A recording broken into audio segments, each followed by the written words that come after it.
할렐루야. 사람들은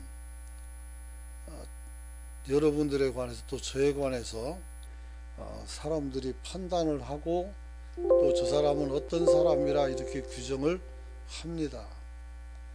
그래서 참 고맙게도 나쁜 소리 안 듣고 저도 지금까지 살 수 있게 되어서 여간 감사한 일이다 하는 생각을 갖습니다.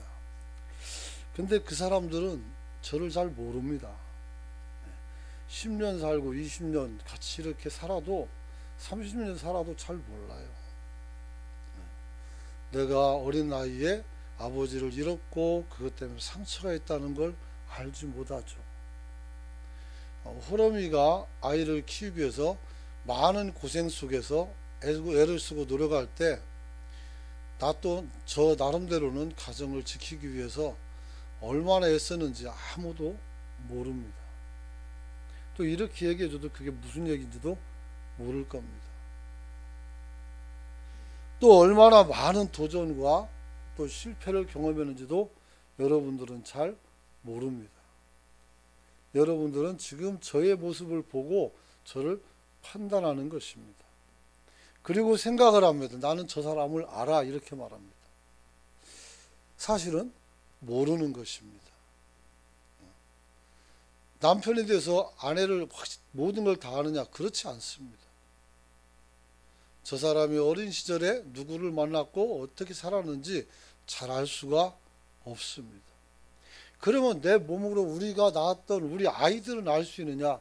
그것도 모릅니다. 조그마할 때는 다 알았지만 이제 장성하니까 자신의 삶이 생겨서 얘가 밖에 나가서 뭘 하는지 알 수가 없어요. 그저 무사히 돌아오기만 하고 또 여전히 그 자리에 지켜서 웃고 있으니까 감사할 따름입니다.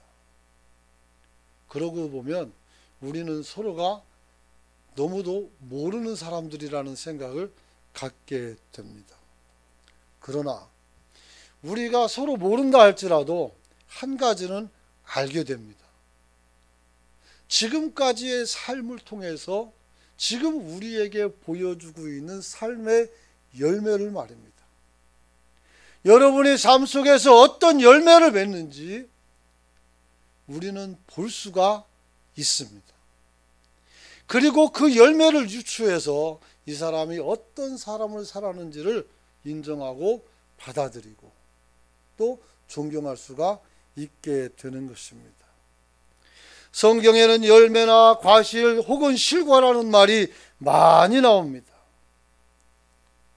그 중에서 오늘 가장 복된 실과가 나오는데 창세기에 나오는 선악을 알게 나무도 아니고 생명나무도 아닙니다. 시편 1편에 나오는 실과가 있습니다. 시편 1편 3절 한번 띄워주시기 바랍니다. 같이 한번 읽어볼까요? 시작. 그는 시냇가에 심은 나무가 철을 따라 열매를 맺으며 그 잎사귀가 마르지 아니함 같으니 그가 하는 모든 일이 다 형통하리로다. 할렐루야. 자, 이 말은 굉장히 의미가 있습니다. 시냇가에 심은 나무는 가뭄을 안 타겠죠. 언제든지 충분한 수량을 흡수하며 자기 몸짓을 키울 수가 있습니다. 그런데 이 나무가 시절을 쫓아서 과실을 맺는다고 말합니다. 즉 자기 때가 되어서 열매를 맺는다는 겁니다. 제가 산동네 살 때에 가을에 이제 11월 달 넘어서 겨울이 오는데 날씨가 따뜻하니까 벚꽃이 폈어요. 이거 어떡합니까? 철지난 벚꽃이 피었어요. 신기해서 사진 찍고 하지만 어떻게 돼요? 곧바로 추위가 오니까 그 꽃이 다 떨어져요. 보통 같으면 그 꽃이 피었다가 수분이 되고 열매를 맺으면서 떨어지는 겁니다. 이게 계절에 따른 변화에 순응하는 나무의 특징이에요. 그런데 계절에 역행하니까 꽃잎을 떨구고 다시 어떻게 돼요? 동면에 들어갑니다. 그리고 그 이듬해는 꽃이 조금밖에 안 핍니다. 나무가 내가 한 번 속지 두 번 속냐? 그러면서 안 피는지는 모르겠습니다만은 그렇습니다. 그러므로 시절을 쫓아 과실을 맺고 잎사귀가 마르지 아니함 같으니 그 행사가 다 형통하리로다 이렇게 말합니다. 그렇다면 이 과실은 누굴 얘기하는 거예요? 우리 사람을 이야기하는 겁니다. 그래서 시편 1편에 복 있는 사람은 이렇게 말씀하는 겁니다. 복 있는 사람은 그러면 시절을 쫓아서 열매를 잘 맺을 수 있는 사람인 것입니다. 아이가 성장하면 뒤집습니다. 뒤집으면 깁니다. 긴 다음엔 걸어가고 그러면서 말도 배웁니다. 옹알이 하다가 엄마와 아빠를 말합니다. 처음 그 소리 들었을 때 얼마나 좋습니까? 다시 한번 또 말해보라고 조릅니다. 야, 한 번만 더 해라, 한 번만 더 해라. 이 무심한 녀석이 잘 안 논단 말이에요. 얼마나 기쁩니까? 그때 그 시기에 맞게 아이들이 성장해 주는 것입니다. 사춘기가 지나고 이제 고등학교를 졸업하고 대학을 들어가고 직장에 가고 이런 모든 일련의 과정이 다 어떻게 돼요? 정상적으로 움직여질 때 오늘 성경은 형통한 사람이라 이렇게 말씀합니다. 진리에 따라, 질서에 따라, 하나님의 순리에 따라 거기에 맞추어 살아가는 지혜로운 성도가 되시길 축원합니다. 축원합니다. 그래서 시편 1편 2절에 보면 이런 말이 있습니다. 오직 여호와의 율법을 즐거워하여 그의 율법을 주야로 묵상한다. 누가? 이 열매를 시절에 맞게 맺는 사람들이에요. 그러므로 성경을 읽으시길 축원합니다. 평신도는 몇 번이요? 1도, 중직자는 3도. 이제 끝나려면 이제 두 달밖에 한 두 달 좀 더 남았죠. 우리가 몇 달 했죠? 4월 달에 했나? 그렇게 따지면 4월 달까지 쳐줘야 되겠지만 여러분 성경을 좀 읽으시길 축원합니다. 여러분. 그래서 오직 여호와의 율법을 즐겁게 주야로 묵상하면 우리가 어떻게 돼요? 하나님의 은혜를 공급받아서 우리가 때에 맞는 열매를 맺게 되는 줄 믿으시기 바랍니다. 그리고 마태복음 7장 19절에서 주님은 이렇게 말씀합니다. 아름다운 열매를 맺지 아니하는 나무마다 찍혀서 불에 던지느니라 그랬어요. 즉 다시 말하면 계절에 맞는 열매를 맺지 않는 나무마다 찍혀서 불에 던진다는 거예요. 이 말은 그 나무가 멸절당한다는 것입니다. 사랑하는 성도 여러분, 주님은 여기서 이 나무 열매를 그냥 열매라고 하지 않고 아름다운 열매라, 아름다운 열매, 굿 프루츠라고 했단 말이에요. 그래서 아름다운 열매. 여러분들이 생각하는 아름다운 열매는 무엇입니까? 계절에 맞게 나오는 과일이고 분명한 건 쭉정이가 아니고 알맹이가 튼실한 그런 열매인 줄 저는 믿습니다. 여러분, 우리는 좋은 열매를 맺어야 되는 주의 나무인 줄 믿으시기 바랍니다. 여러분, 그래서 오늘 열매를 맺지 못하는 나무가 찍혀 불에 던진다겠어요. 좋은 나무가 나쁜 열매를 맺을 수 없고 못된 나무가 아름다운 열매를 맺을 수가 없다라고 18절에 말하고 있어요. 7장 18절에. 그리고 어떻게 돼요? 아름다운 열매를 맺지 아니하는 나무는 찍혀 불에 던지느니라. 그러고서 20절에 이렇게 말합니다. 한번 따라서 합시다. 이러므로 그들의 열매로 그들을 알리라. 할렐루야. 그들의 열매로 그들을 안다는 거예요. 누구를 알아요? 얘가 거짓된 자인지 참된 자인지. 15절을 같이 한번 성경에 있는 거 그냥 보시면 됩니다. 읽어봅니다. 시작. 거짓 선지자들을 삼가라. 양의 옷을 입고 너희에게 나아오나 속에는 노략질하는 일이라. 할렐루야. 그래. 거짓 선지자들을 어떻게 해야 돼요? 삼가라는 거예요. 열매가 잘 못 맺혀지는 사람들을 삼가하라는 거예요. 그들은 어떻게 돼요? 열매로 판단할 수가 있는 것입니다. 여러분, 오늘 본문은 오늘 주님께서 열매에 관해서 말씀하시는데 그 중에서 알곡과 가라지에 관한 비유의 말씀을 주고 있는 것을 보게 됩니다. 예수님께서 하나님 나라에 대한 설명을 하다가 듣는 이들의 이해를 돕기 위해서 알곡과 가라지에 대해서 말씀합니다. 어느 날 주인이 밭에 씨를 뿌렸는데 밤에 원수가 와서 어떻게 돼요? 가라지도 뿌리고 갔다, 이렇게 말합니다. 심는 이가 둘이네요. 하나는 하나님, 밭주인, 하나는 그 밭을 망치기 원하는 못된 것. 여러분, 처음에는 구별할 수 없지만 자라면서 농부들이 가라지가 있는 것을 발견을 합니다. 왜? 열매가 없이 쭉정이거든요. 그게 가라지 아니겠습니까? 그래서 주인에게 이야기합니다. 당신이 알곡을 심었는데 왜 가라지가 생겼습니까? 라고 보고합니다. 그러자 주인이 말합니다. 우리의 원수가 가라지를 뿌리고 갔다라고 말씀합니다. 그러자 종들은 말합니다. 저거 뽑을까요? 그러자 주인이 말합니다.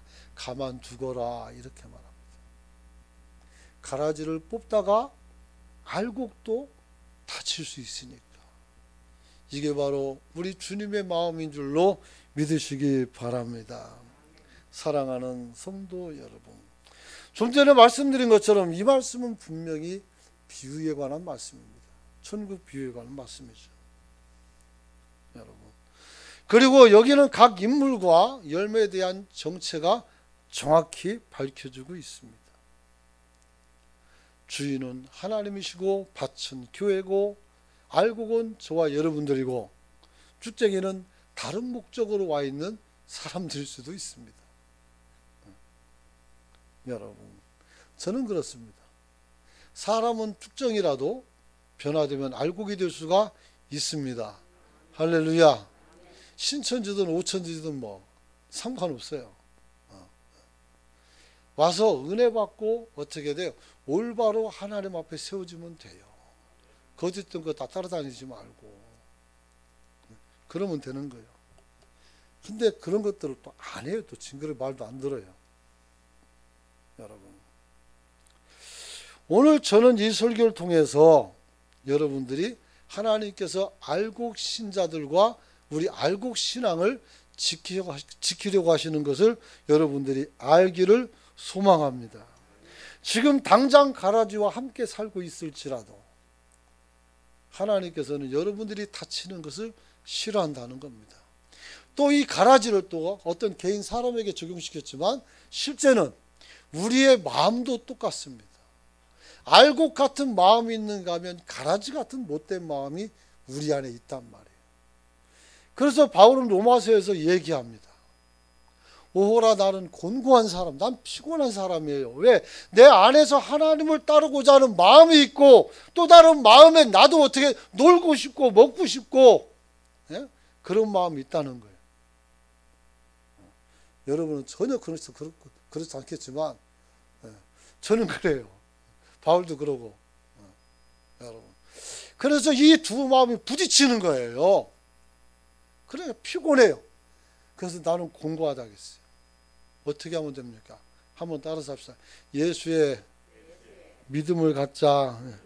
예수를 바라보고 예수님을 믿는 성도가 되시길 축원합니다. 그래서 예수 그리스도를 통해서 생명의 법을 통해 내 사망의 법을 극복했다라고 로마서 8장에 선언을 해요. 그 7장과 8장이 어떻게 돼요? 이게 구원받기 이전의 바울, 그 다음에 구원받은 이후의 바울로 바뀌는 거예요. 근데 실제는 뭡니까?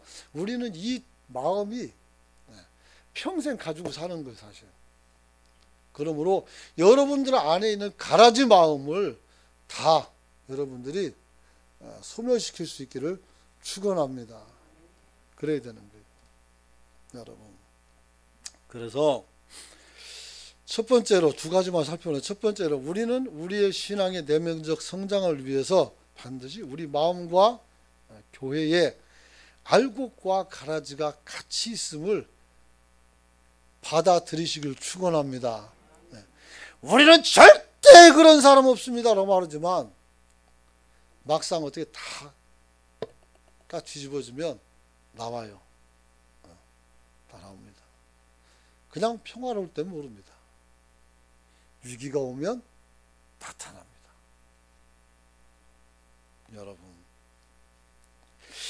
나는 교회 열심히 잘 나왔으니까, 충성된 종이니까. 그렇죠. 그래, 알고 계실 수 있다. 그럴 수 있을 것 같아요. 나는 잘 못 나왔으니까 가라진가? 그것도 아닌 것 같습니다. 중요한 것은 여러분들의 심중에 무엇이 있느냐가 중요한 거예요. 하나님의 은혜가 여러분을 사로잡고 있느냐? 그렇지 않느냐. 말씀드렸죠. 내가 지금 가라지라도 변화돼서 알곡이 될 수가 있습니다. 할렐루야. 곡식은 안 돼요. 한번 찌그러진 열매는 안 펴져요. 그러나 하나님께서는 우리는 깨끗하게 다시 손봐서 알곡 신자를 만들어주는 줄 믿습니다. 사실 저도 설교하지만 그 자리에 있을 때는 내가 알곡인가, 내가 가라지인가, 어떤 때는 알곡 같은데 어떤 때는 아닌 것 같고 마음이 굉장히 불편하고 막 그랬어요. 혹여 내가 하나님 앞에 쭉재기면 어떡하지, 막 이런 생각들. 그런 생각을 하고 있다면 여러분은 알곡입니다. 할렐루야. 쭉재기는 그런 생각도 못해요. 그러니까 걱정 안 해도 돼요.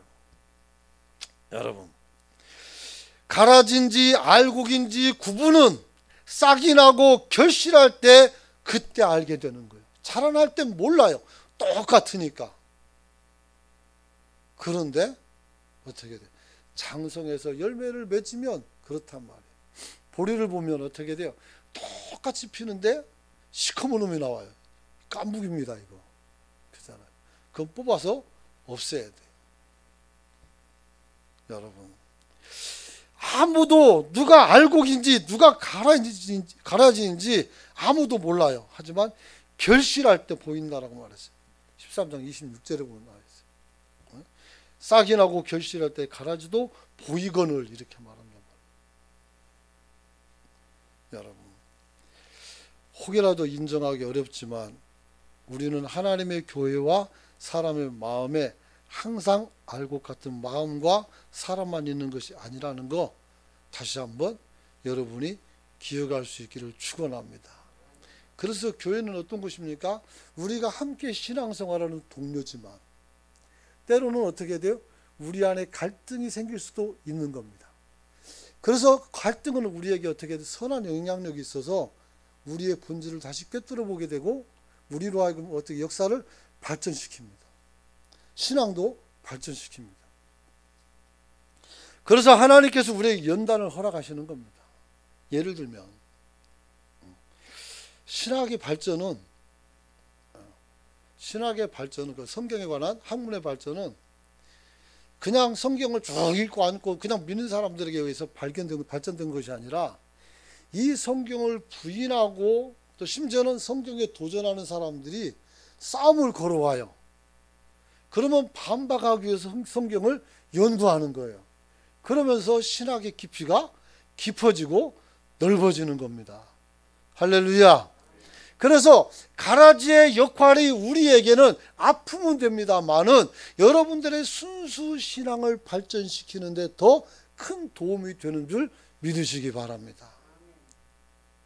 그러니까 남만 좋은 일 시키지 말고 나도 알곡되어서 어떻게 돼요? 우리가 서로 힘이 되는 그러한 종들이 되는 것이 옳다, 이렇게 말씀할 수가 있는 것입니다. 여러분, 예수님께서 이 땅에 오셔서 하나님의 말씀을 전파하신 목적이 무엇입니까? 그것은 저와 여러분을 하나님의 자녀로 삼기를 원했기 때문입니다. 할렐루야. 중요한 거예요. 저와 여러분들을 하나님의 자녀로 삼기 위한 거예요. 그런데 이 일을 방해하는 방해꾼이 있어요. 사탄이가 있단 말이에요. 마귀가 있어요. 이 마귀는 우리 마음에 악을 심어주고 의심을 심어주고 여러분의 눈을 닫아서 제대로 보지 못하게 만들어주는 거예요. 그리고 더더욱이 보지도 못한 것을 내가 안다라고 생각하는 거예요. 그리고 사람을 함부로 판단하게 하는 거죠. 심지어는 시키지도 않았는데 막 소개를 합니다. 좋은 걸 소개하면 줘도 안 좋은 거를. 여러분들이 사람들에 향해서 선하고 좋은 것을 증언하면 여러분들은 좋은 친구예요. 그러나 친구의 더러운 허물이나 잘못된 것을 막 드러내면 여러분은 이스라엘과는 친구란 말이에요. 여러분들이 서로 좋은 친구가 되어줄 수 있기를 축원합니다. 예수님께서 십자가에 달려 돌아가시면서 그 고난과 환난 속에서 오늘 힘들어할 때 채찍도 맞고 침뱉음도 당하고 십자가 지고 돌아가시는 그 순간까지도 그 누구도 원망하지 않았어요. 그 누구도 고발하지 않았습니다.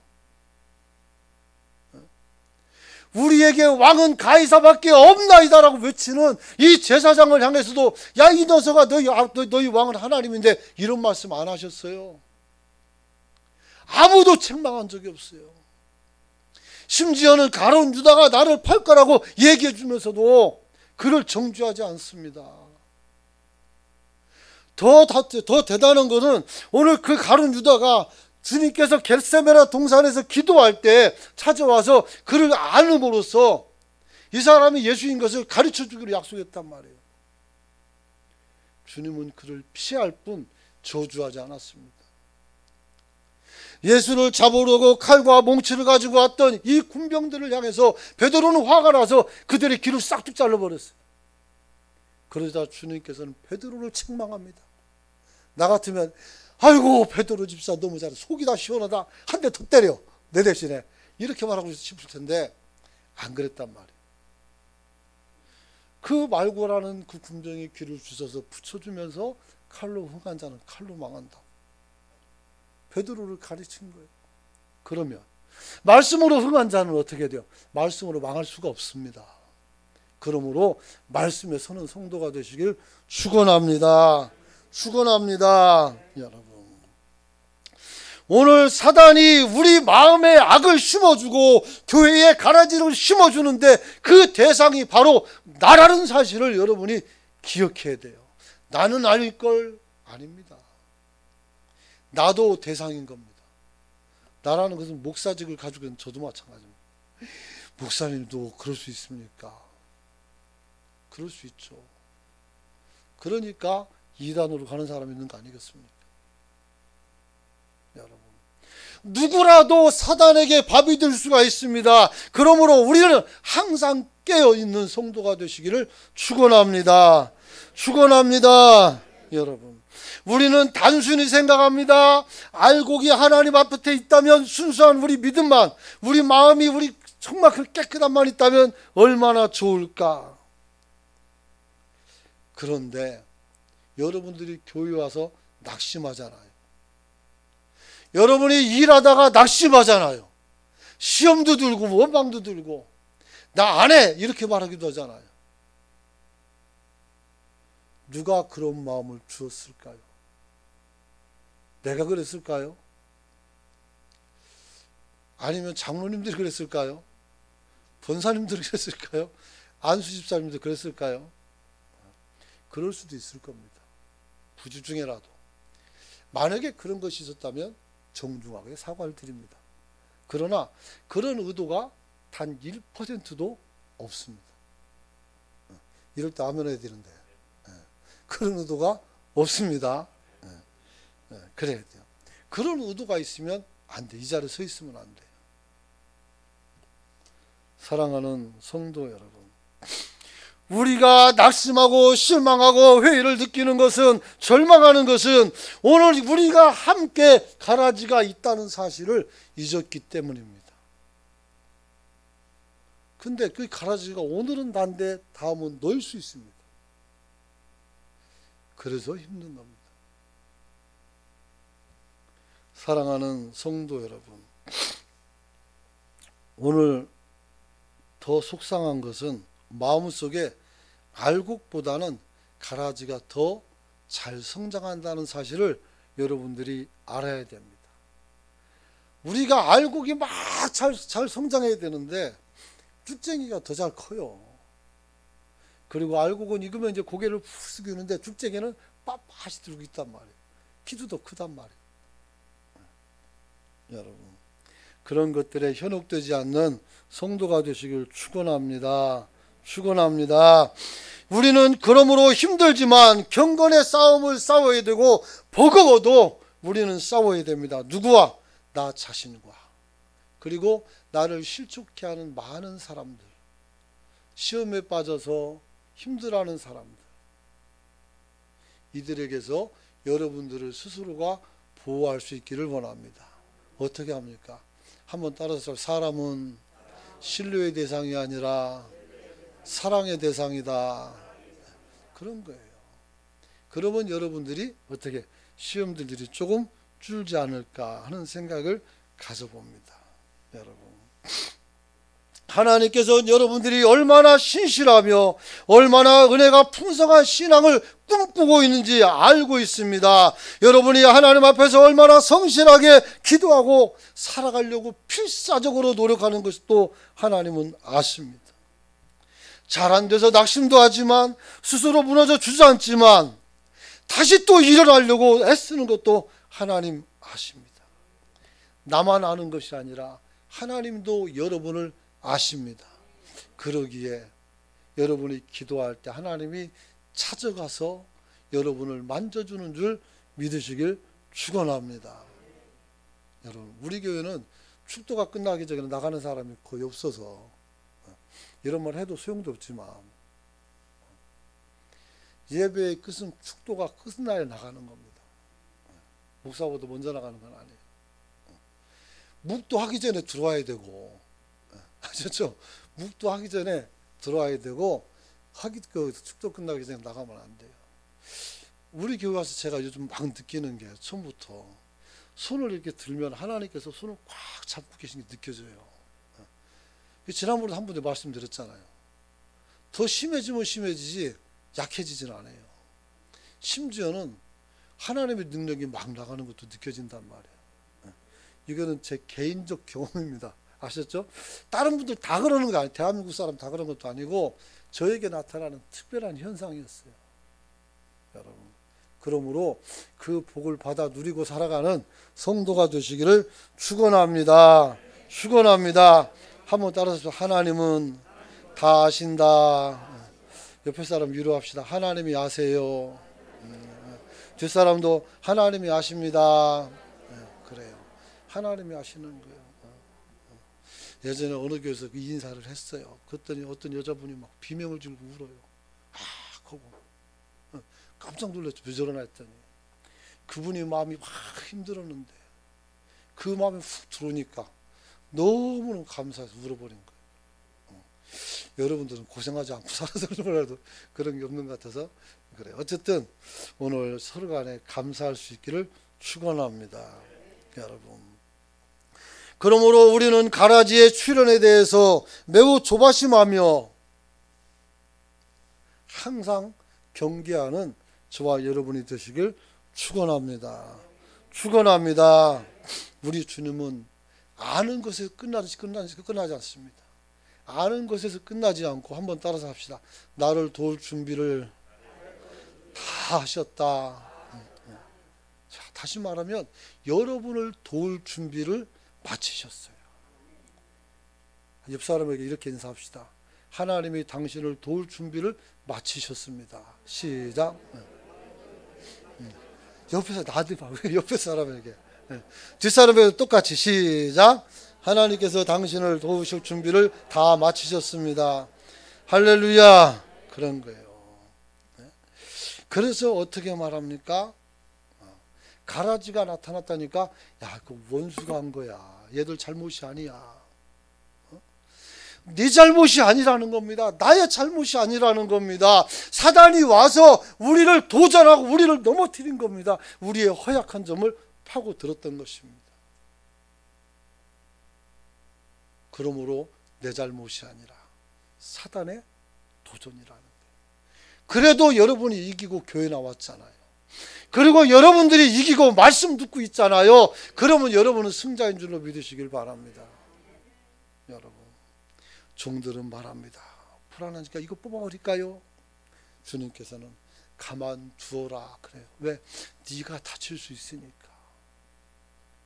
여러분, 하나님께서 가라지를 이뻐서 그렇게 하겠습니까? 그렇지 않습니다. 하나님이 사랑하는 것은 여러분들입니다. 가라지는 심판의 대상일 뿐입니다. 그런데 여러분이 다칠까봐, 내가 다칠까봐 하나님이 여러분을 보호하기 위함인 줄 믿으시기 바랍니다. 그래서 그냥 두는 거예요. 여러분. 그래서 오늘 저 여러분들이 주님 앞에서 오늘 그 사랑 속에서 평안함을 누릴 수 있기를 축원합니다. 특별히 가라지에 대한 심판권은 누구에게 있어요? 주님께 있어요. 왜 그만두라고 했어요? 너희들은 그걸 뽑을 권한이 없다는 거예요. 그 밭에 있는 모든 소유권은 누구 거예요? 주인 거예요. 주인이 뽑으라면 뽑는 거예요. 근데 뽑지 말라고 해요. 심판은 하나님이 하는 거지 우리가 하는 것이 아닙니다. 여러분들은 혹여라도 다른 사람들을 쉽게 판단하고 정죄하지 마시길 축원합니다. 그러면 안 돼요. 그래서 성경에 보면 두세 사람이 어떻게 돼요? 증언을 해야 돼요. 증언을 하고 대신에 이 증언하는 사람은 진실만을 말해야 돼요. 아니면 하나님께서 그 죄값을 톡톡히 받아간단 말이에요. 그래서 함부로 증언하는 게 아닙니다. 그러므로 여러분들은 심판권이 없습니다. 특별히 최후 심판은 인간의 판단과 다릅니다. 때가 되면 하나님은 스스로를 드러낼 것이고 우리가 다치지 않게 분리한 후에 이 쭉정이를 어떻게 모아서 불에 사르게 되는 줄 믿으시기 바랍니다. 그래서 이 문제에 대해서 하박국은 이렇게 물어봅니다. 당신이 선하게 만든 이 세상이 어찌해서 악이 득세하게 되었습니까? 그리고 왜 당신은 그 악을 방관하고 있습니까? 그러자 주님이 말합니다. 이 묵시는 정한 때가 있나니 그 종말이 속히 이르겠고 결코 거듭되지 아니하리라. 비록 더딜지라도 기다리라. 지체되지 않고 정령 응하리라. 할렐루야. 하박국 2장 3절에 있는 말씀입니다. 한번 읽어볼까요? 나왔으니까 시작.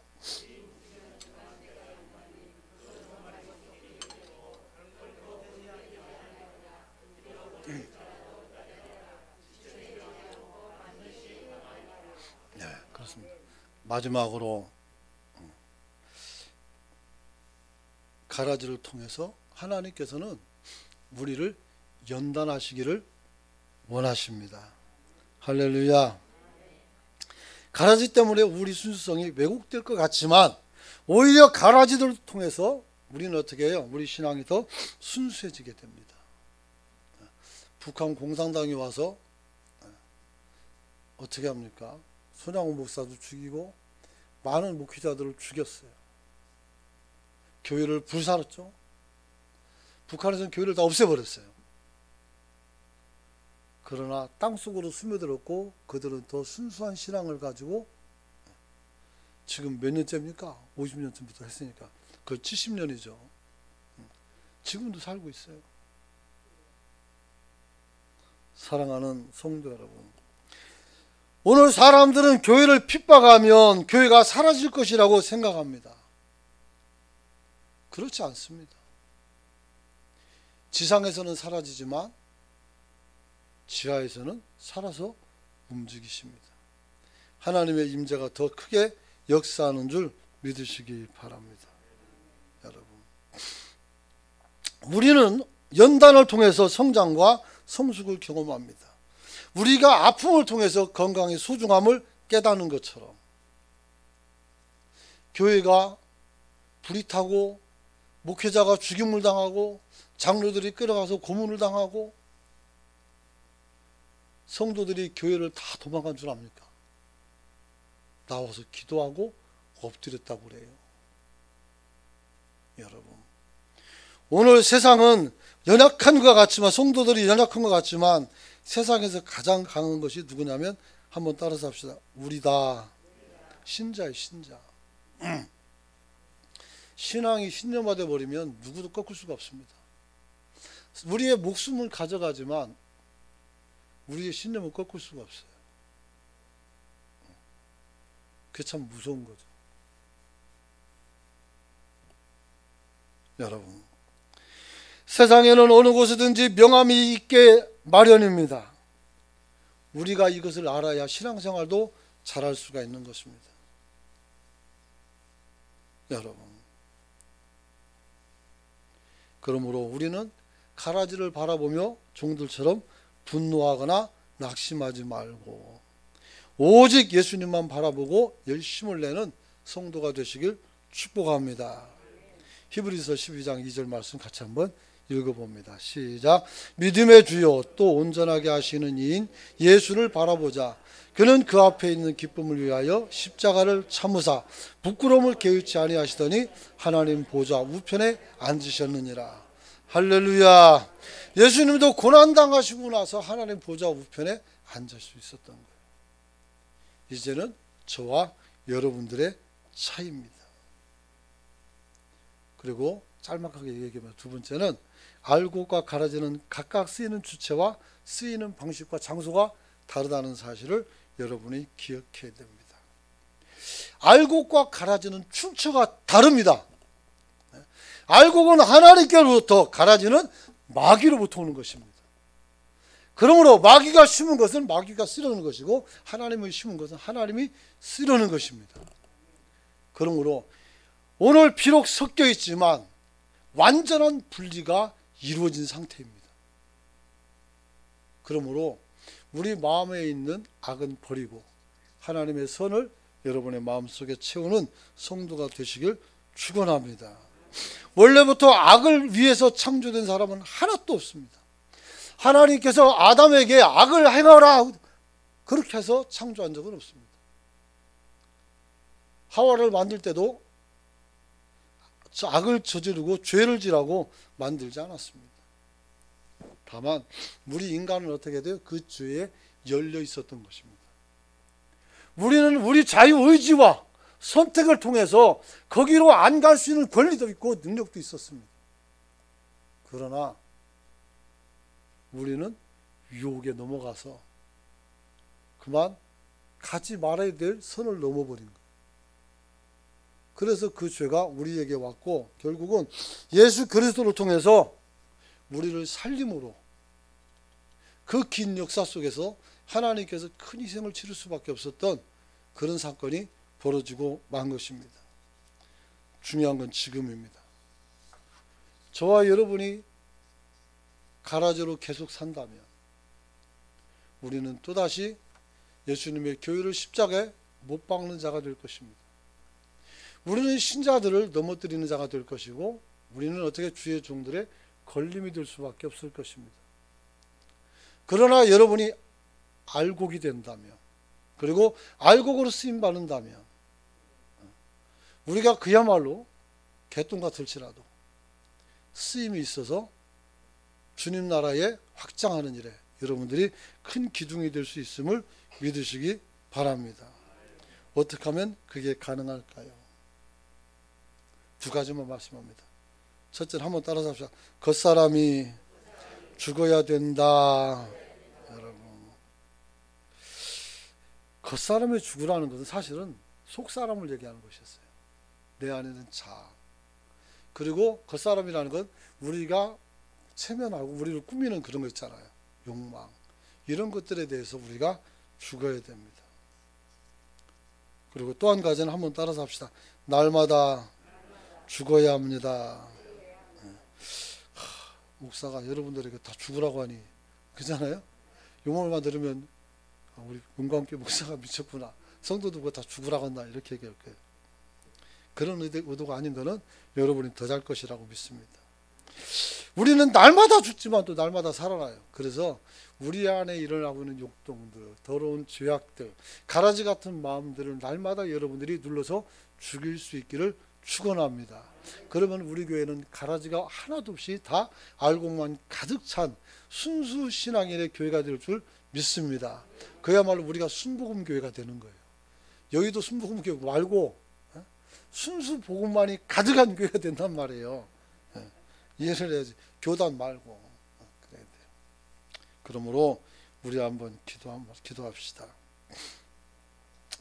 하나님께서 알곡비를 통해서 우리에게 바라는 것이 무엇인지 우리는 이제 알게 됐습니다. 그것은 우리에게 주어진 자유의지를 가지고 습득된 믿음을 통해서 우리의 미래를 바꾸라는 겁니다. 지금까지 껍데기였을지라도 이제는 알곡으로 바뀌어라는 얘기입니다. 그게 중요한 거예요. 지금까지 알곡으로 살았다면 더 튼실한 알곡으로 살아남게 해달라고 기도할 수 있기 원합니다. 하나님께 쓰임받는 종들이 되기를 소망합니다. 연약할지라도 더욱더 하나님 앞에 주님을 의지하게 해달라고 기도할 수 있길 원합니다. 질병이, 산업이, 어떤 사람들이 여러분을 가로막을 수가 없습니다. 오직 하나님만이 여러분을 이끌어가고 여러분을 제재할 수 있는 것입니다. 우리가 주님의 손을 잡고 주님을 따르는 인생 되게 해달라고 주여 통성을 외치고 기도합니다. 주여